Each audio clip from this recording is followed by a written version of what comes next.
We're back and you're watching News Channel 3 live at 9 in Health News this morning. Can you heal cancer and other devastating diseases with nutrition? Well, there's tons of research out there that indicates that you actually can. But the best testament to the power of nutrition is one who's done it. 15 years ago, Memphian Chris Wark was diagnosed with stage 3 colon cancer, and he opted out of chemotherapy and cured his disease with food, then started his Chris Beat Cancer movement and attracted millions of followers. And finally, you've written a book, a physical book. Thank you so much for doing that. You're welcome. So, and you're not, last week you were number 3, like immediately after it was out, you were number 3 on Amazon. Where are you now? That's right. The book came out last Tuesday, and shot up to number 3 of all books on Amazon, which is pretty amazing. insane. Yeah, that is incredible. So Chris, for those who don't know, why nutrition? Why did you decide to opt out of chemotherapy, radiation, and say nutrition is the way? Well, I had this epiphany pretty early on in the cancer journey, and that was that the way I was living was killing me, right? And I realized, like, there's more to health and disease than just medical treatment. Medical treatment can be very helpful, very beneficial. And you did have surgery to I had remove surgery, the absolutely. tumor. But what a lot of people don't know, and this is so important, is that up to 95% of cancers are caused by diet, lifestyle, and environment. Wow. So our choices really have a lot to do with our health. Yeah.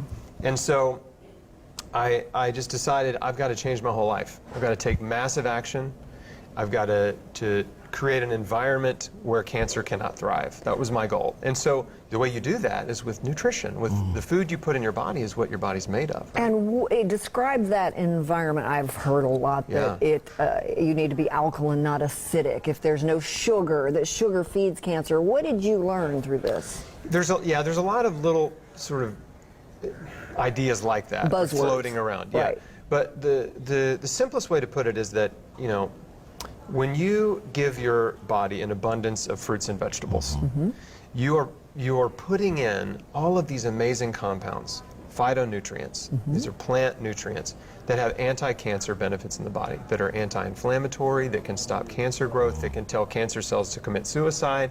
So there's all this amazing research on the anti-cancer power of fruits and vegetables. Yeah. We just got to get them in there and let your body use what it needs. So when did you start really noticing a difference? Or as a matter of fact, what about your doctors? When did they see a difference as well? Did they? Yeah, so I started feeling really good within just a week or two of radically changing my diet from your typical, you know, meat 3 times a day diet. Yeah. Right. When you were really sick, though, you still had cancer, but you started feeling better? Yeah, oh yeah, immediately? absolutely. And then I went from eating basically 1 to 2 servings of fruits and vegetables per day to between 15 and 20 servings of fruits and vegetables every day. So what did your doctors say, though? Were they amazed by this, or what was their reaction? The first doctor I saw, the first oncologist I saw, told me I was insane. Okay. Yeah. So I didn't go back to him, but I found another one who supported me, an integrative oncologist, and he supported me and ordered my blood work, ordered my scans, and just monitored my progress, you know, for years. And he was apprehensive and concerned that the cancer would come back, and he wasn't sure if what I was going to do was going to help me, what I was doing was going to help me. But as my blood work came back better and better, scans kept coming back clean, he got really excited too. So it took some time. And you have such a following. You have become a international speaker, actually, because people are really interested in this.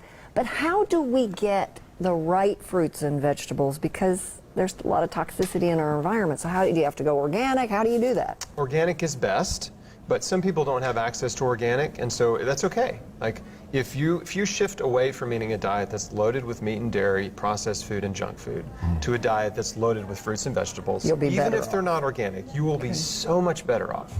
Okay, we know where to start. Chris Beat Cancer. Chris, thank you very much. Glad to have you back. Thank you so much. Good to see you again. Love your story.